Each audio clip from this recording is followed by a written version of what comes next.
Yep. You're the only one who won't turn his phone off. No, it's not my phone. Every Really? time, it's because of the cloud. Every time my daughter gets a FaceTime call, which is constantly, it comes up on my computer. I don't know how to stop it. All right, I just have to say, I said we were going live, and then you guys were like, okay, and we're live. So. Live and complaining about Aaron not knowing how to use his computer yet. Oh my gosh, you're supposed to say, okay, guys, we're going live now. You don't just get off his lawn. You know, you can look in the upper left-hand corner and see that we're live. I like that you guys are trying to turn the phone off. Oh. Yeah, this is a glimpse behind the scenes, you guys. When we're doing the show, it's not all pretty. I mean, it's all pretty. Smoking Wraith says LMAO. Hey, see, if you would get yourself organized and get us the link like 15 minutes before the show started, we would be doing this off camera. But because you don't, here we are. It totally exposed. It makes it uniquely his. Yeah, it's true. It's true. All of us have our uniqueness. I'm gonna try to dial my lights in because I noticed that if we were a movie, we were colored by the same crew except for me. Yeah, so I'm gonna see if I can dial that in. You're so theatrical. So Andy, what's going on here? There's something different here. Whatever do you mean? I washed that gray right out of my hair. There you go. My wife's like, why would you do that? And I'm like, hey, you're allowed to do it, so am I. There we go. It's close-ish. Close-ish. It looks good. It looks good. So, you guys, if you don't know, you've tuned in to the BROFESSIONALS. We are going to spill some ink for you guys. And so we got Daniel Fraga. He's going to be rocking it. We got Aaron, the Wraith Lopresti. He's going to be shining it for you. And then we got another shiny one here. We got Graham Nolan. You should put yourself in my spot, and then we'd be surrounding you. That's right. The shine would be shining at art. The Shining. If I only knew how to do that. You just drag yourself to where I am. Okay. Dan, we're just lucky we're on the air. Okay, just leave it at that. That's true. Right. Okay. Yeah, we are lucky. Oh, look at that. Oh, look at that. I can learn. Here's the story. Actually, I didn't do it. Dan did it. It was all Daniel magic. And did you guys see? I didn't introduce Andy Smith, the first man. Okay. Well, hello. Dan, did you actually do the switching? You can't do that. No, but you can do that. That's what I was trying to tell you. StreamYard introduced something called Teams. Yeah. And if you can have other people. I think the first one's free, like Los Drogas. Vida sin drogas. The first one's free, and you can add team members so they can actually help control and do the chat, even though you're the host streaming. Yeah, nice. So this Aaron, JP Roca says you need to have her disconnect her Apple account from your computer that you stream on. Yeah. Okay. Now all I have to do is figure out how to do that. But thank you. I'm one step closer. One step closer. So Daniel, are you in agreement with the bisexual lighting, or who's he talking to? What do you mean? He's got to be talking. No. It's a term. Anything that's got multicolored lights. I mean, I wouldn't necessarily call when James Cameron does it like an Alien, the hot and the cool. Right. That's kind of action lighting. But when it's fruity colors like mine, yeah, spot on. But I don't give a fuck. I like it. Yeah. There you go.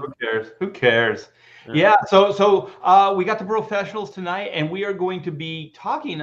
We're going to go into a little bit of behind the scenes stuff here. So we're going to give you a glimpse at the making of our IP. So this is going to be like a secret origin. There you go. Look at how.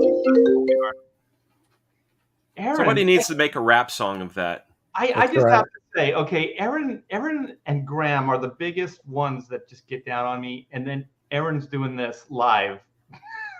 He's that way. Oh, Aaron, come on. It's always the opposite of direction. I've learned that. It's the opposite. You got to point in the opposite. Except the up-down part. If I click it off, then whoever was calling her just calls her right back, and it keeps going and going. So I muted and let it run its course. Yeah, you can turn your device on to focus mode. That's what I do. So the stuff comes through, I just don't hear it, and it doesn't interrupt, and you can do it globally. Focus mode. Where's that? It's It's on new. your phone. It's on your it's new with the new iOS. I have a really good idea, Aaron. Is there a bathroom close to your studio? You could go and drop it right in the toilet. Oh It's man. not my phone. It's coming up on my computer. It's not my phone. Yeah. Oh, it's not your phone? Oh, okay. Yeah, the It's all Apple clouded up. is connected to my home computer, which I'm using, and so and her friends, they never text or talk. They always FaceTime. Like, Oh. Why wouldn't you though? Think about that. When we were kids, we would see, Star Trek or Dick Tracy, and like, I remember when I was a kid, it's like, man, that'll never happen, and now it's here happening. it is. They don't even know what that stuff is. Come on. Yeah, you just dropped a Dick Tracy reference, and everybody in the chat's like, "What's he talking? Who?" Chester Gould, yo. Yeah, he was in every strip. Oh yeah. The two-way wrist TV. Yep. Who's Exactly. drawing it now, though? Huh? Do you know? Joe Staten. Oh, I was seeing if Dan knew. I knew you would. I haven't. Sorry, I didn't even know Graham. it's still being Earmuffs, Graham. Earmuffs. Sorry. Yeah, I Joe don't- Staten's drawing. I don't look at the new strips anymore. He's been drawing it for years now. Mm. Yeah, I left when Watterson left. I So it's hear been a you. while. It was a while ago. It's been a while. Yeah, it was only about 25 years ago. So Something like Is that that. all? What's the topic today, Art? Yeah, Art. your You're mic's muted. not on, You're Art. You're my muted. Okay, Art. I have a He's question. the host, right? He's Art, the I have a host. question I think about so. your camera. Okay. Can it tilt, like go up, down, and all that stuff? Oh yeah. Do you like your angle with all of that headroom, or can you tilt it just a little? Oh, Whoa. he just raised the seat. He's I like, think. fuck your tilting, dude. I tilt Yeah. the world. And then there's Aaron over here tilting his. Well, I was feeling pressured, but see, I like to have the name up on the banner, see, but I guess everybody Yeah. knows who I am at this point. So just, You'd rather see the AAT behind you instead of That's your right. name. Yeah. Yeah. I don't think this show's ever going to get started. Hey, did you guys see that tomorrow there's going to be a lunar eclipse? It's supposedly the longest one in over 500 years. Yeah, I No. did see that just before we came on. I'm very excited. I'm very excited about. I love all that astronomical What stuff. time? What time is that supposed to happen? I don't know. I'm going to be in South Carolina with Oh. Andy, so maybe we Oh, can right. hold hands and watch it together. You should Oh. get some cigars. My and some wife might bourbon, be and go jealous, out but there that's and okay. watch the lunar eclipse and film it for us. That'd be kind of cool. That would be. I don't know how to get cigars. I won't have a car. Andy might have a car though. Andy, Of course, I'll have a car. you Yeah. get some stogies and bring them up. John Malin says got a full moon right here. See, Malin says the moon doesn't exist; that it's just a painted Right. thing floating up on the flat Earth that we have. It's Right. on the dome of that covers the flat Earth. Yeah, it's like a matte painting. Right. I think John's talking about a different full moon. yeah. Oh. You know, the kind you put up on the back windo of your car when assholes are behind you. Oh, Did you guys Come ever? on, don't look at me like that. Every one of you have done it. it's true. Right now. Don't make me do it. Side window, but not the rear window. Yeah, I've never done the back window, but the side window. You ever haven't leave- lived till you've You ever done the leave a back little window. fog and a kiss print from it? Oh, And then your friend driving makes a quick U-turn and you go flying out the window. right. But first, Yeah. John says I'm right. Graham is always correct. I can read the room. I can read the room. Yeah, we are going to do Secret Origins, you guys. We're going to do Secret Origins, so we're going to give you a behind-the-scenes glimpse of the creation of Wraith of God, of Black Flag, of Alien Alamo, and First Man, and of course Black and White. So we're going to get into like just the initial ideas of where they came from, maybe some concept drawings, some early concept drawings. And I think this would be a lot of fun, just giving people insight on, how these things happen and where inspiration comes from. And so I guess I'm not going to start. I guess Dan's going to start because Am I? he's now the first guy here. Yeah. Let me. I gotta grab those pictures that that I sent you. Well, I'm going to ask John. Hey, John, do you want to come in and tell your secret origin story about Graveyard Shift? That'd be cool. Or godlike, maybe. Yeah, or Godlike. Yeah, any of them. Yeah, I'll send you an invite. Let's get I'm going to this send these to myself on my computer with my space technology. Yeah. Oh. Watch, Space it's so weird that you can do that. Throw photographs from one device to the other. It's amazing. Technology. Okay, Whoa, well, you're talking way above Aaron's head now, Dan.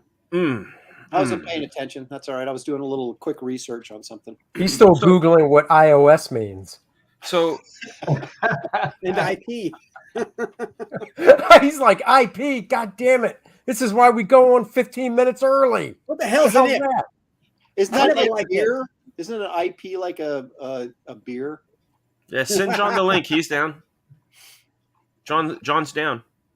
Okay, I'm trying to. Oh, cool. Yeah. Can somebody? Oh, we have to wait for Art to send the link. No, Yeah. well, here's the thing, man. Thank you forever. I'll just jump into the topic. So if we're discussing, what does it say? Wolverine says, "Don't airdrop those files; they'll end up blurry and weirdly cropped." I haven't had that happen to me yet. You know what he's talking about, right? No. He's referring to the He's Rittenhouse trial. Rittenhouse trialing it. Yeah, but dude, there was funny business, as you guys know, with the Oh, yeah. prosecution not giving the defense the full res file and then displaying the wrong one, and then Krause kind of letting it out, and Binger trying to hold it down that they didn't. I can't I love believe, it how people have to cheat to win. dude. That's all the prosecution has done the whole time. I've been watching Rakita's law stream. I didn't Oh, watch yeah, it man, all that's all today they got. because they just talked about juror shit, and I can't believe that they're still. What are they going into day 4 next? Deliberations. I think it's because they dropped all those extra charges, or I mean, they added all those extra charges for them to consider. So now they're like, okay, he's not guilty of this, but maybe he's guilty of I that. didn't know you like. I never knew you could do that. Like when someone was having a trial, I didn't know you could be. Oh, and they have parking tickets. Oh, And what by the kind of way- crappy defense doesn't go, no? Yeah, We object. I just know. I heard somebody talk today, some lawyer saying that happens all the time, and Oh, there's nothing they can do it, but they can do that if they want. Yeah, that's baloney. I mean, we could change this and turn it into the Rittenhouse trial discussion, but let's keep No it doubt. comics. Let's keep it comics because I could go on and on about that. Yeah. So Black Flag has very similar origins, at least in the impetus inception of why I came up with it. Rob Liefeld, Art, and my mutual friend Art obviously has known him a lot longer. We worked together in a studio called Extreme Studios. I'm telling you guys this story as if you didn't know any of it. So there's a studio called Extreme Studios that Rob had formed roughly before Image Comics had started, and I joined that studio, and he was putting out essentially like a pilot book in a way. I think, it was called Extreme Zero, and he approached each of us and said, hey, I want to do this sort of thing where we debut your properties, and you guys all own it and create it, and we'll put it out, and any of them that kind of bubble and pop up, we can potentially turn into series. Anyhow, the way I've always created from top to bottom is I do sandbox, pie in the sky, dream big, and facilitate the things that you're into. And when I created Black Flag, I knew that I have moods. I think every artist has moods. Sometimes I feel like drawing outer space. Sometimes I feel like drawing a Western. Sometimes I feel like drawing a monster. Sometimes I feel like drawing a soldier. Sometimes so with Black Flag, I created this group of characters that I could put into situations that I knew I would never get tired of. So I'm a big fan of hip hop, and one of the elements of hip hop is remixing. If you look at the world around you, pretty much everything's a remix. And what I mean by that is you take an idea and you add to it, or you're influenced by an idea and you add to it, or you see another idea that's been remixed and you add to that. That's how we get basically everything: recipes, music, cars, whatever. So I just went into the things that made me feel the happy feeling, which were G.I. Joe, anime, Grape Ape, Art Adams, Todd McFarlane, those sort of things. And I said, okay, I'm just going to slap them together and put them in one thing and find a rhyme and reason that they would come together. Yeah, That's that's what the I great do. part about creating your own IPs is because your specific interests Yeah. become the IP. So things that you really love, from your childhood or whatever, become, the IP. Yeah. And what's great about what you're saying is it's not just one idea; it's like all your interests, like in one book. Oh yeah, I did that with cool. Gear Station too, and there was this Simpsons writer that was asked, how do you come up with Simpsons episodes? And the writer said, see this poster? He had a poster of all of the Simpsons characters, because after like so many seasons, they just had, how do you write a new episode? They basically pick two characters from the poster and say, let's give these people a reason to meet. And that's like the brainstorm, and that's what I did with Black Flag. Was like, why would an alien and a tech magnate and a soldier and a purple gorilla and kids, like, why would they even be together? That's just weird, and that's the fun part about creating Yeah. these things is like then trying to figure out how to connect these characters exactly into a coherent universe or storyline. Yeah. And so what I have here, I hate what's up, John? We got There he is. we got John Malin. He's muted. You're muted. There he is. There he is. The wolves. He was raised by the wolves. I got loyalty and bud. This is a different show. I know. I had to do my own intro. That's right. I got loyalty It and sucks. bud. I need a Oh, cigar. we heard you. I need it. We heard you. This is art stream, so it's low rent. So this is when Art, you had mentioned if we could find any development sketches, my initial thought was, oh shit, I have tons for Pineapple Perception because they're all digital. And then I was thinking I don't have anything from 94, but then I remembered I was very generous with giving stuff away when I was back in the day in the studio. Like Will Perdomo, the guy who's writing Black Flag now, I gave him the triple gatefold of the original, the triple gatefold cover #1 for a birthday present. This drawing happened to go to one of the interns at Extreme Studios. This was my design for Rascal, and when I designed Rascal, it was sitting in a coffee shop. It was like October. You could see the date, October of '94, and he was sort of the embodiment of the same thing when creating Black Flag. I just said, what do I like? I like aliens. I like Venom, Deadpool, Spider-Man, Tron, big guns, and so I wrote myself all these notes as I did it. I just put it all together. So this was the very first time I ever drew Rascal. This was the character sketch, designing him. You I could like see how beat up it is. What's that? I like how beat up it is. Oh yeah, That shows its age and everything. yeah. Well, I really wish he would have taken better care of it. You made it So look like this that. is You what gave it happened to him? after he got it? Yeah. This is because he shared this to there's a Fraga Boom Facebook group, and he shared it. I was like, oh shit, I forgot you had that. And he's like, oh yeah, it was in storage. It got beat up a little bit. I'm like, I'll say, because when I gave it to him, it was a nice crisp sketchbook page. So Dan, would this be 93? 94.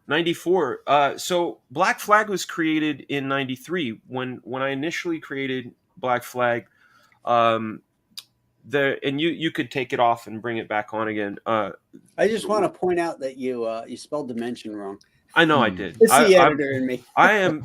You know what's crazy? I got straight A's in high school my last 2 years, but my biggest hurdle was spelling. I'm good with math. I'm good with history, science, spelling. It's because it's like wind, wind, wound, wound. Like there's some words that are spelled the same but mean something different. Right. Anyway, Mary. I was horrible in art class in school. That's the only class I failed. Seriously, Art, that's the only class I failed too. So when I created Black Flag in 1993, it was originally just Gorilla, Geisha, and Sniper. The kids weren't part of it. Rascal wasn't part of it. And then once we did the black and white version, if you watch the black and white version, see the black and white preview version, Rascal's not in it. Shrine's not in it. That was the ultimate pilot. We put out a black and white version. At the very end, there was a survey. It's kind of new at the time. At the back of the book, it said, Chapter 1, what did you like about it? What didn't you like about it? What would you like to see more of? It was like the very back page of this book. From the success of that book, and if I remember the numbers correctly, it was the #1 selling black and white comic of 1994. Wow. But it also had McFarlane did the inks on the cover, so that really helped it. But Rob had said, yeah, we'll take it to series. Like, it did well enough, we'll take it to series. How many pages was that black and white version? 22. But that's not the Zero. That's not the Extreme Zero, right? That was after. Extreme Zero evolved into the Black Flag preview edition, which then turned into the series. But it was the series was kind of amidst the fallout. Like, a couple things happened during when that was going on. Like, Rob was having some fallout with the Image guys and Maximum Press, and anyway, Extreme Zero, one of my favorite comics, or the cover. It's so good. The colors on there, the logo on there, everything. RT Bear's inks.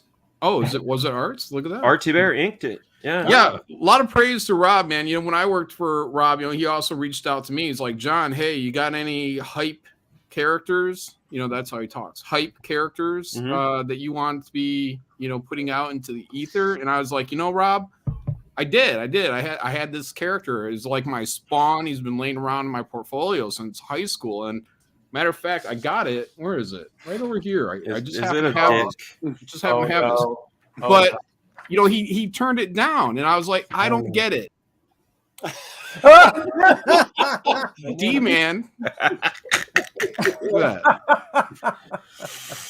It's like a teenage mutant ninja dick. Kind of. I mean, look, he's even got the little wrinkle. I mean, come on, this guy is hype. That guy's he uses a lot of creatine because he's very vasculated. But yeah, man. So not all dreams come true. I also like that you copy wrote it. Yeah, it's like you have to look out for your creation. Yeah. Well, we pulled that down just. I know. I was going to say, perfect timing to pull that down. He draws those on his sister's arms all the time. Whoa. No. And she's like, "What is that?" So here, I'll bring it up one more time. Well, I just want to thank John for going way back and sharing that with everybody. Love you. Yeah, I didn't just draw that either. Love you, baby. Yeah, you guys saw the date, 2003. That's old. That's right. So yeah, Art, if you want to share the screen one more time. I gotta ask John something. How many of those do you have just laying around your studio floor? Because it seems like every show there's like binderfuls. I think John's so fast. I'm like Mitt Romney. I got binderfuls of penis superheroes. I think he's just quick on the draw, dude. Yeah. He's down when he's putting his head down. He's tracing. Yeah. Yeah, I just lay it down over the paper. It's like that. It's like a turkey hand. Oh yeah. But I just found this in elementary school. But I'm a fan of a lot of different styles too. I just found this one in my office while I was cleaning it up today. But I don't know if you guys know Groot. Yes. Yeah. That you need to the sell Wanderer. that at the auction, dude. On a penis.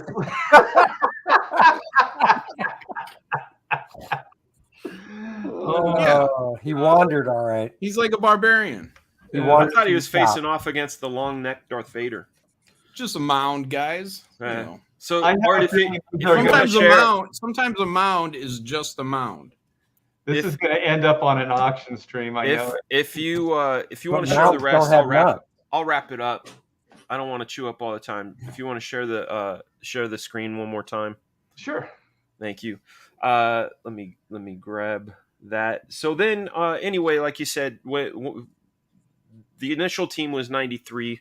Then this is a layout from Black Flag 4.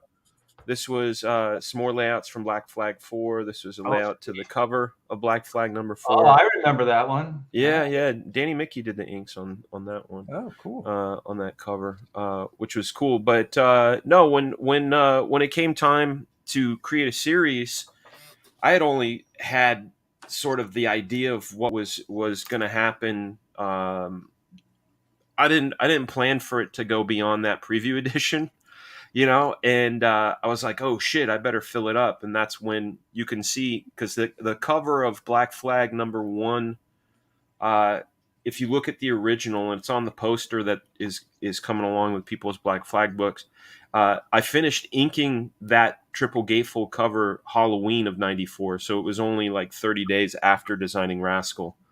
So when you came up with the concept, I mean, it wasn't like a lot of time before it was published, right? I mean, that's right. You're done, and then it's going out. So it wasn't like all through '93 you were developing it or anything. Oh no, it was oh cool. Oh, we're gonna make it into a series. Shit. Okay, well, I better come up with some stories. I remember at the studio that we just said goodbye to Dan because he just disappeared for as long as it took to draw that series. Yeah. All right. Hey, Aaron, what do you got? Well, I've told the story several times in different venues. Let me see if I can bring something new to it. Now I can't. I came up with whenever I would pitch a story, even as far, it's just recently with DC, whenever I pitched a series to a company, it was never with like, oh, I got this idea for Spider-Man. I've got this idea for Superman, because I figured that would be the most resistance you'd get, right? And I also knew that if I could take a secondary character and get an okay on the series, then people generally just leave you alone because they don't care about the secondary characters, right? So I put together this Western Ghost Rider pitch in the, I don't know, around 97 maybe, and 96, 97. And I had come up with this concept where Carter Slade, who was the original Western Ghost Rider, sort of handed his mantle over to this new guy to be the new Western Ghost Rider, right? And that was the whole shtick. Well, I couldn't get anybody to even look at it at Marvel, right? They wouldn't even, we don't want, we're not interested in that. We're not interested in that. And so, but I kind of like the idea. So I sort of removed the Carter Slade aspect of it, took the guy that became the new Ghost Rider and just kind of told his story. And so let me back up. So you were working for Marvel at the time, so you pitched this idea to Marvel? Okay. I mean, I was working on and off on different like little projects here and there for Matt Idelson. So I was trying to get Idelson to look at it, and he's like, "No one's going to want it." He was like, "No one wants a Western Ghost Rider. Are you kidding me? No." And but like I said, I like the story, so I kept him, and I thought originally, the concept is this guy, thinks he's on, to quote the Blues Brothers, thinks he's on a mission from God, right? So to do this. And so it made a lot of sense for him to be like in a white costume, right? And so I couldn't do that, obviously, because that would have been the Western Ghost Rider. I've been just literally ripping off the character. So I thought, well, the only other choice I have is to make him all black, but that doesn't really make any sense. But then as I started thinking about the ambiguity of the character and his motivations, I thought, well, maybe this makes perfect sense. That a guy who, claims to be the wraith of God, but he's wearing black and behaving in a way maybe that you wouldn't think would be angelic, right? And so it puts a little bit of question into what his motives are and who he actually really is, which is part of the story. So I thought, that actually works out pretty well. So I just put the whole thing together, fleshed out the story, and just thought, I'll do this sometime. And at that period of time, I was still sort of working my way in to Marvel and DC. I just got done with my work on Malibu on Sludge, and they just went under. And so I was picking up jobs here and there, but I had not fully integrated as a full-time Marvel or DC artist. So these ideas that perhaps doing a creator-owned book would be a smart thing or an option. Yeah, neither can I, Stephen. But I was a nobody really at the time, so there's no real reason why they would have listened to any pitch I would have had. So where was this? Because you and I worked with each other early on that X-Men Doom issue. Was that about the same time? Yeah, because that was like that was 97, wasn't it? I think so. Yeah. Yeah, so it was right about that time.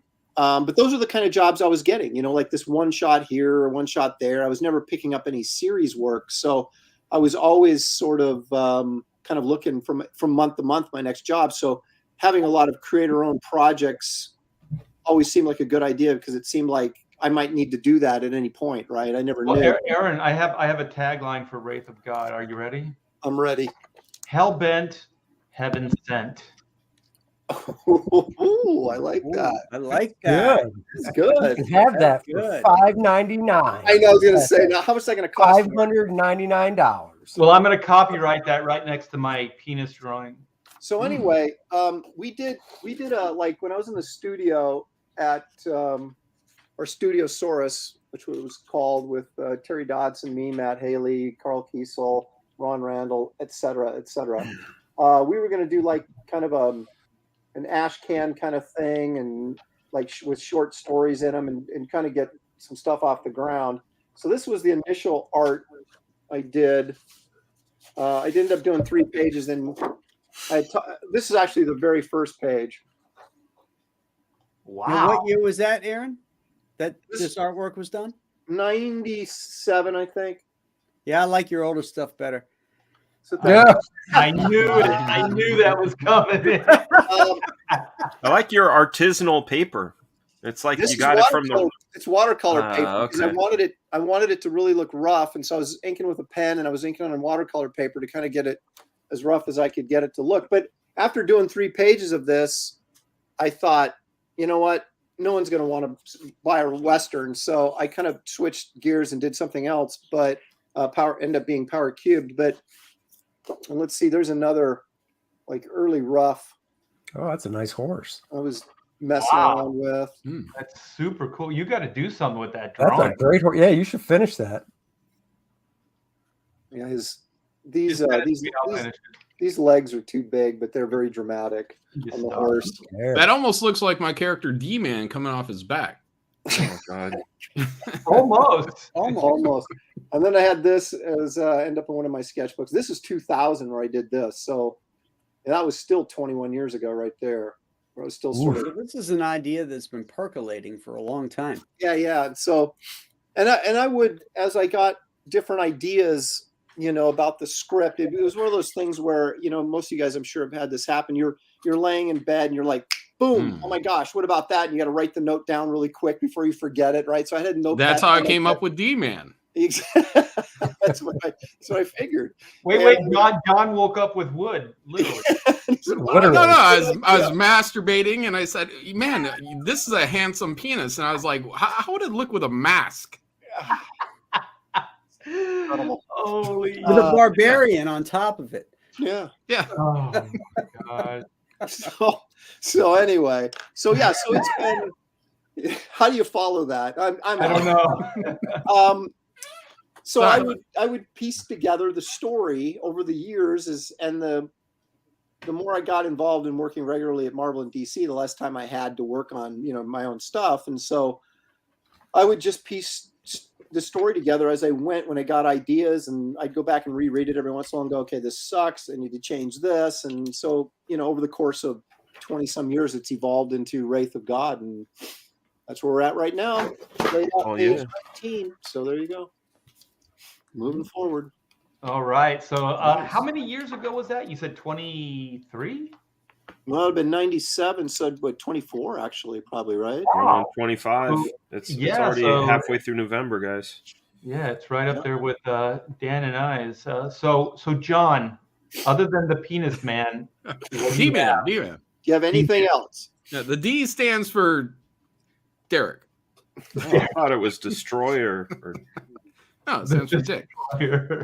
Other than what was the question? Well, we're giving kind of like a glimpse of like the making of. So you have godlike, or you have graveyard shift. So Like, what was the initial? Because I know Graveyard Shift dates back a little bit, but I think 2010. Yeah. Yeah, I'll give you the quick versions on both. Graveyard Shift. Mark Polton contacted me about doing a monster / superhero series. We went through, developed it. It became Graveyard Shift. It was it went through a lot of trial and error. Every time I got serious about getting the work done on it, I tended to get jobs. So I got hired to do Youngblood, and then I went back to the workforce from there, and working construction, and then I built bridges. Then during layoff, I'd get back to drawing, and after about 2 layoffs, I had enough work that eventually Tom Brevoort cracked and brought me back for my second quick stint at Marvel. So, yeah, so it's always been a project that was on the back burner, because the idea was to get it to Image, and we knew, because I used to work at Image Central, that everyone knows your book's not going to last long. right. You're not going to make any money, so that's going to take away your motivation to finish it, and then people are going to be left with something that never has any form of conclusion to it. So the original intent was, let's just start drawing this thing. When we get it all together and get it all ready, then we'll put it out there. Mark went and pitched it somewhere after the second issue was done, and it got rejected everywhere. So, but I was working. But I was.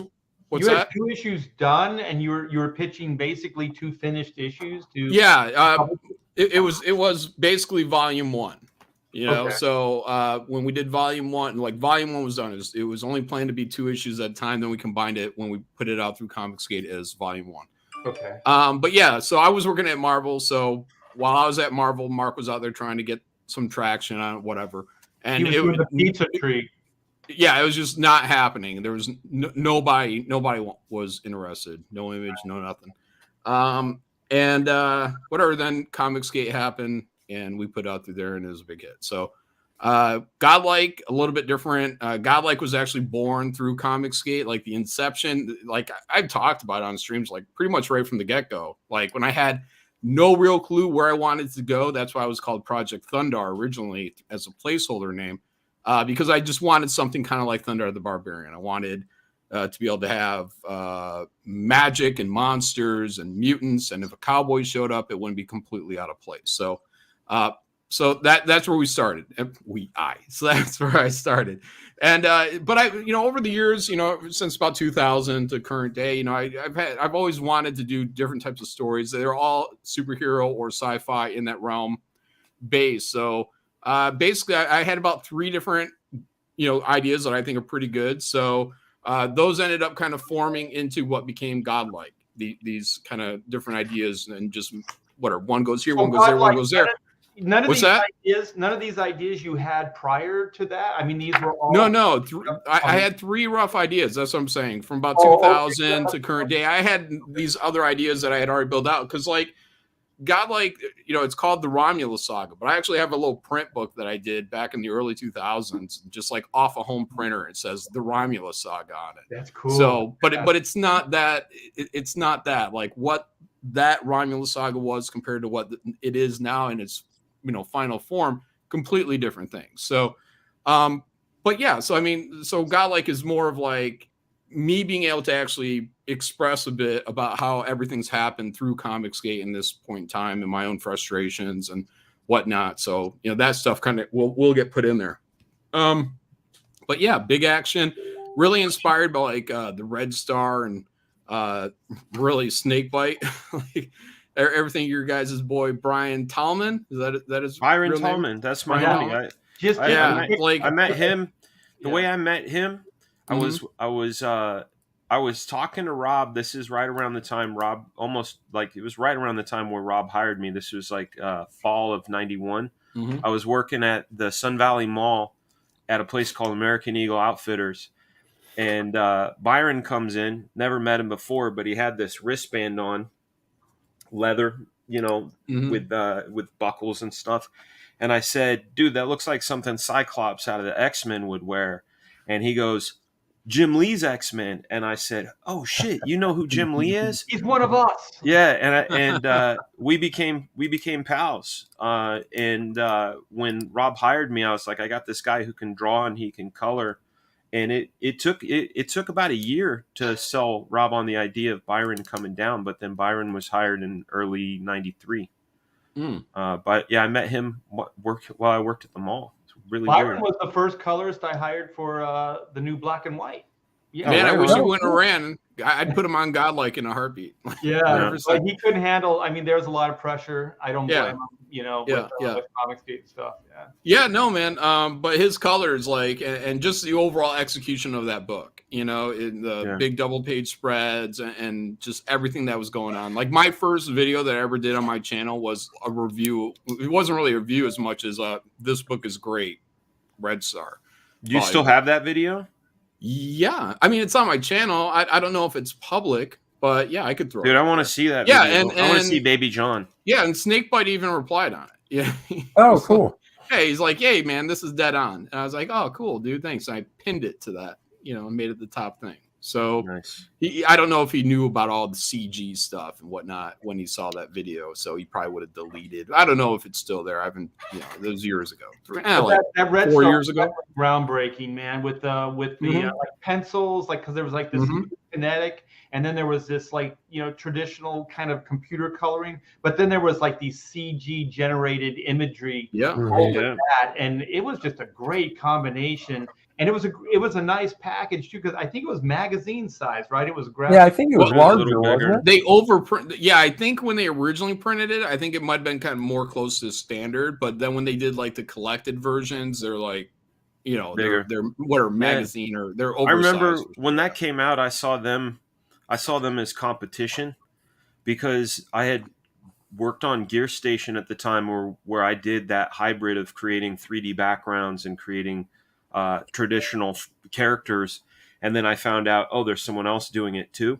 And yeah, I viewed them as rivals, even though it was Byron and Christian, and like I liked those guys. I was like, fuck you, I'm doing that. But we did completely different. Like the executions were completely different. Yeah, it was a great book. I think I haven't seen it in years, but I would imagine it still holds up. It does. Oh yeah. I mean, definitely the volume 1. So like for me, like I still can't get in and read volume 2. It becomes a regular comic book, like even halfway through that collected volume 1 edition. But like that I remember talking to Byron, and I think he said the same. He said the first graphic novel is really the best, but after that they kind of just petered out. Well, good, because I would agree with him. That would be. I agree with him agreeing with me. But no, I seriously though, like it goes from this great double page spread, like layout. All these panels are going through double page spreads, and I absolutely love that. And that's something that I'm trying to do with Godlike as well, as long as I can keep it functional. But somewhere along the lines, they just started going back into page panels, next page panels, and then they still do some double page spread stuff, but it would just become more and more like your traditional comic. Whereas the double page spread, what they really achieved in that first half of that first volume, whatever, was it was like a giant kid's book.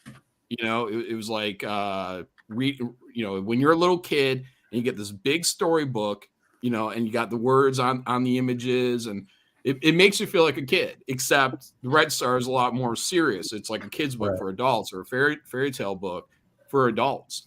Yeah, so, everything was really epic in scope. Yeah, and because of that double page spread aesthetic and very minimal in terms of panels, like the pages aren't overcrowded. It's just there's a lot of room for it to live and breathe. And then as you get further on and you start seeing them doing more traditional kind of comic book pages, it kind of loses that magic. So again, like that's what I put into consideration with like all my layouts that I'm doing with Godlike is I just got to be sure I can be disciplined enough to stick to what I think worked best with Red Star, with these double page spreads and whatnot. You know, definitely I want to have a good story in there as well. But in terms of the visual aesthetic, like that by itself will help set Godlike apart from other comic books. And because most people will do page and page. Stylistically on Godlike, what were you channeling? You were were you thinking of a certain style? Were you thinking of a certain concept or a comic, or like what You was? mean visual style? Yeah. What was the inspiration for that? Well, I mean the bigness of Red Star, I guess. Hey, Art, I have Red Star up. If there you go. Yeah, and when I get into some of the more paneled pages, which again I'm trying to avoid, but I'm thinking of like what Will Sprotasio does a lot with his big open negative space, stuff that he did in Heroes Reborn. I really love when he that's has badass. Those big white openings, and then the panels have all this beautiful color on the inside of them. Yeah, and these are all double page. Well, that's not a double page spread, but most of these are double page spreads. Yeah. And it's just huge. It's larger than life. So, and again, this is like 1999 to early 2000s. 2000. Yeah. So, so I mean, they were one of the first guys to really kind of pull off that CGI look. And again, I would have to have a conversation at some point, but for me, I give a lot of that credit to Snakebite. Because my understanding is he did a lot of pulling all the different pieces together, putting the color on them, and just pulling it all together. And that's a lot of work. And even like the artist, like the guy who did the figures, Christian Gossett. Yeah, like, he was designed drawing Darth Maul's. He designed Darth Maul's lightsaber.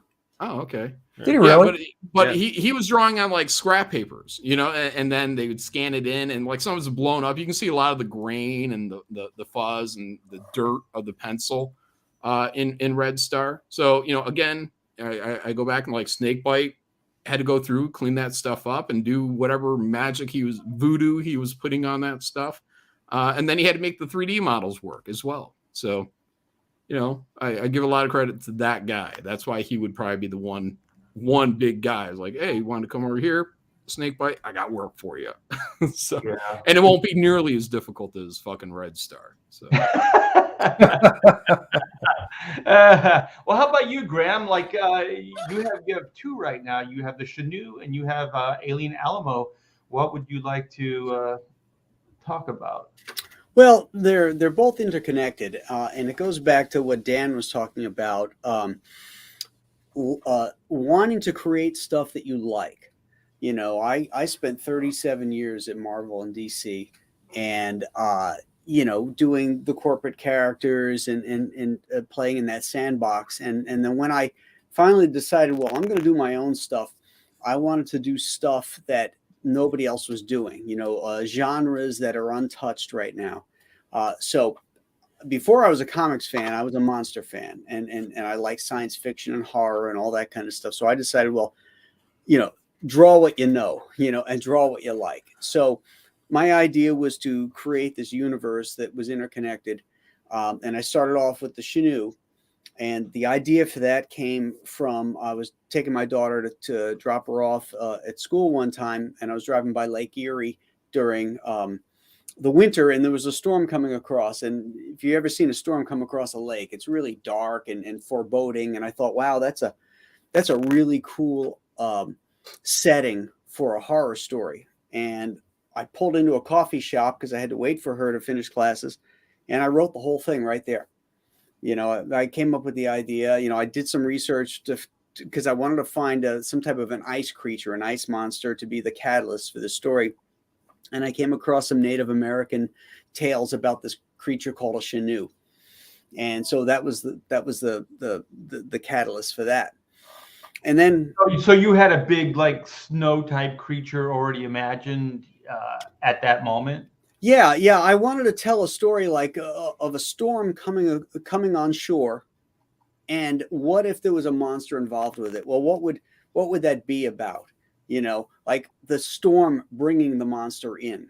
Every time these classic storms, these great storms of the century would come, they brought the monster with it. And so then I would write the backstory for why that was, and so that was the impetus for the Chenu. And I like claustrophobic terror, so I set everything in one house, and the Chenu and the storm insulating everybody to make it even scarier. Because when you can't get out of someplace, kind of like Alien, you're stuck on a spaceship, and there's an alien there hunting you.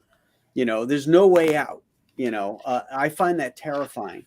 What was it? So- The first, was it like Night of the Living Dead or whatever? The first zombie, the black and Yeah. white. Yeah. Know, where they're in the basement. You know, I mean that's good stuff. Yeah, they're stuck in a house too, and they can't get away. You know, so yeah, I like that kind of what I call claustrophobic horror. And so that was a successful campaign, and so I decided, well, I was going to follow that up with other things that I like. So everybody knows I love westerns, and I wanted to continue that thematic aspect of horror, sci-fi, and interweave it together. So I also like cross genres. So I decided, well, I'll do a sci-fi western. And the premise of Alien Alamo was originally based upon the relationship of Lucas McCain and his son Mark in the TV show The Rifleman. And I love that show, and I rewatched it recently, and I said, you know, that's what I'm shooting for, that type of relationship stuff. So what if I took those two characters off their ranch and stuck them on a ranch in 1957 during an alien invasion? Okay, I have to ask you. Okay, so that's 1957. So Mhm. the Chenoo is current day, right? Right. How do they share the same universe other than they're Whoa! Spoilers, boys! Come The on, answer Art. is very simple, Art. Buy the book. Yeah, earmuffs. You son of a bitch. Yes. Yeah. I don't What wanna was know that the that. tagline for? Yeah. Was that Scientology's tag? Buy the book. What was that for? Buy the book. Buy the book. That's right. And my next book, Dianetics, is It's a self-help book about yeah. So yeah, they do interconnect, and then I have a third one lined up called The Ghosts of Metacumba Key. So that's going to be a ghost story that's going to involve characters that are like investigators of the supernatural.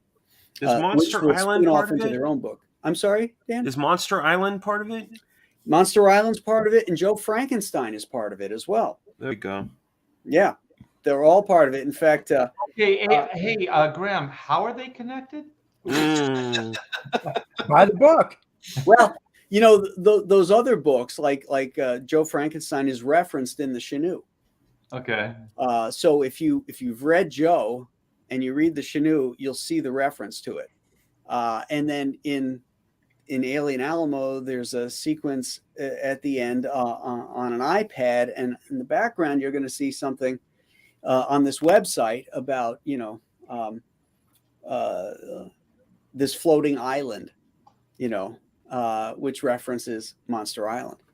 So, yeah. Well, I think what everybody's thinking, and I'm going to ask the question, is how many books do we have to buy that you will put together before we figure out how they connect? Well, you know, I don't want to string everybody along, but I think 600 is probably a pretty safe answer. So this is going to be an epic storyline. No, I'm kidding. I'm thinking of probably 4 or 5 in total. And then we'll reveal it at that point. Yeah. Well, it's gonna become more and more clear. You know, there's like Easter eggs that I'm dropping in each one that is going to, you know, push it towards the main and final story. Art, Okay. it's like an onion. You have to peel the layers back. Mm-hmm. Right. Because you know what I wanted to avoid was issue after issue of the same thing. Because particularly when we're working on stuff like this that takes us close to a year to produce, if I had to do Alien Alamo 2 and take another year, you know, I think it's going to look tired. I think the artwork is going to look boring, and the heart's not going to be into it. But if I could do like the Chenoo and do Alien Alamo, and then do Ghosts of Metacumba Key, different styles, different locales, different look, it keeps me interested. And I think if I'm interested, the readers will be more interested. So And are then those one and dones? Are they self contained. Every one of these books is self-contained. You don't have to buy any more than one. But if you buy them all, then you'll see how they connect. How they connect. Oh, that's Yeah. cool. Yeah. And that's the fun part, I think. Because I hated when they do these maxi series and you got to buy this and then you got to buy this issue with this and this other issue. I don't like doing that to the readers. I like self-contained stories, but if they have layers to them that you can connect, and then eventually it becomes its own story. The way they used to tell stories years ago was you'd have your main plot and then you'd have a subplot. And then you'd have a third one that was kind of percolating in the background.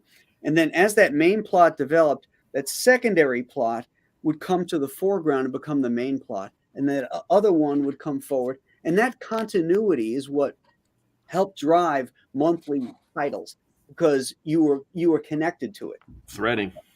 Right. These the initial drawings from Alien Alamo? Yeah, these are the character designs for all the main characters. Were these, I mean, outside of the color, were these done digitally or was this on paper? These were done digitally. Awesome. Sweet. Yeah. Yeah. Looks good, man. That's very nice. Thank you. But so I'm having a lot of fun doing this kind of stuff.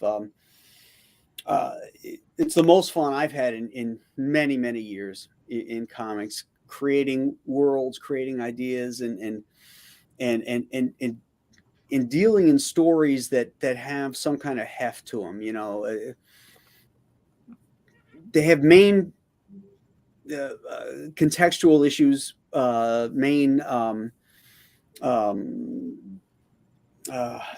genre driven stuff, but by the same token they have interpersonal relationship stuff, which is what I really like.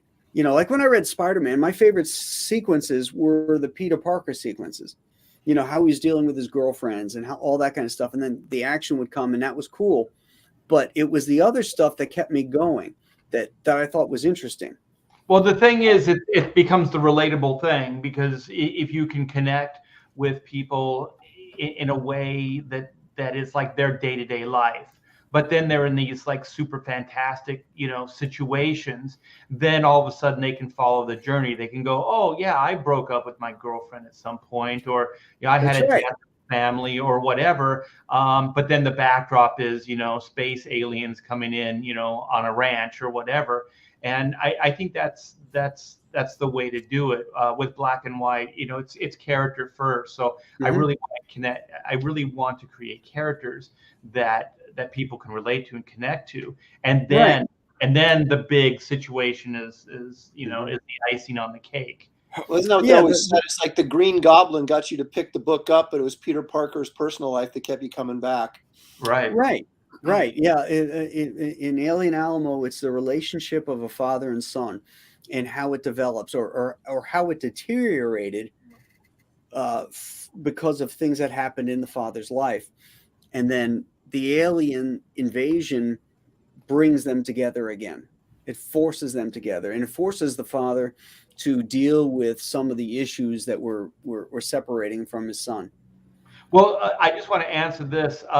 Soap operas, I mean, come on, man. If you've read comic books over the years, there's definitely a soap opera element to, all good comic books, for sure. Oh, absolutely. I mean, Spider-Man was a complete soap opera. Yeah. So the X-Men. X-Men, exactly. Yeah, what we call it is just melodrama. We didn't call it soap operas. Right. It was just the Fantastic Four, too. I mean, my gosh. Yeah. They're action figures, not dolls. That's right. It's a journal, not a diary. That's true. It's not a blow-up doll. It's a companion. Yeah, it's a waifu pillow. Oh, wait. Is that? Oh. That's what you call a reveal. Oh, Kevin Thomas, to answer your question, what decade will Ghost be in? That's current. Ghost of Matakumba Key takes place today. Okay. So does the Shanu, right? That's present day. Yeah, the Shanu is present day, but it referenced a storm in 1977. That's what I remember from the trailer. Yeah. Yeah. I wasn't even born. Lies. But yeah, Dumpster. that was a true major blizzard that hit Buffalo in 1977, and so that was one of the ideas that drove the idea of the Chenoo. Well, what if another storm came and the people that died, all those people that died in 1977, didn't all die from the storm? What if there was something in the storm? Right. And that was what drove the idea for the Chenoo. So was Alien Alamo, was it strictly like Rifleman, and then you're just like, I love the dynamic of this show, and I love, sci-fi or horror, or like, and then you just combine kind of those two ideas? That's exactly right. And originally that was going to be set in modern day as well. But as I started to develop the story, I decided that I wanted to deal I wanted to deal, I had the idea of the father having a PTSD from being in combat. And so I wanted to, instead of making it modern, and because we were dealing with space aliens and stuff, I thought it might be cool to put it back in 1957 specifically, because that's when man reached out to the stars. That's when Sputnik was launched. And so I wanted to have the stars reaching back to us at that point. So that's why 1957 was important to set this story in. Also you can do a lot more, because once you get into the modern day, there's a lot of technology that you would have to start writing into the story. That's right. Which is like an alien invasion on this level would be a completely different story than 1957. Absolutely. Actually, Art, if I may interject, it could easily be in this day in Texas, and the aliens they're fighting are the ones coming across the border. And PTSD called the metaphor. from Afghanistan. So the dad was in Afghanistan. See, you just change a few things here. You got it going on. EMP makes it so electronics don't work. It's right, and EMP again. makes it so electronic. There you go. I'm just saying. That's not the story Graham told, though. That is not the story. You could still have a father-son story in that framework, though. Of course you could. Yeah. Of course you could, but it wouldn't be my story. Yeah, I do want. There's a storyteller in me that wants to ask this question. Okay, so there's this alien invasion that happened in 1957. So the Chenoo is current day, and then your next storyline is current day. So this is now a world that has had a full-on alien invasion. Don't get into his business. I know, man. What are you doing? I want to read this. Get out of his sandbox, Art. Art, let me just say this, Art. You live in Texas. That is a very big state. Okay. A lot can happen there without anybody knowing. Okay, that's called a veiled threat, Art. Jeez.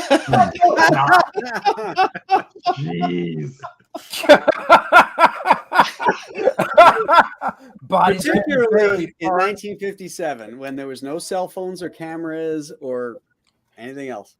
There's a reason serial killers like Texas. Right. Like never been to Texas. Killers in California. Oh yeah. Right? There's like 3 major ones that I know of. I can name right now. Big states, lots of land. Just saying. All right. You don't see many serial killers in that little ass state, Rhode Island. So okay, Andy. We first off, we're gonna go to you, but we need to see your blow up companion first. So where is she? She's deflated right now. So she's sad. She's sad. Yeah. 6 a.m. You took the wind out of her. You took the wind out of her. Yeah. I did. Okay. So out of her sails. We're gonna get some behind the scenes work in progress making of for First Man. Yeah. So First Man here, you can share the screen. This is why I originally created him back when I was a kid.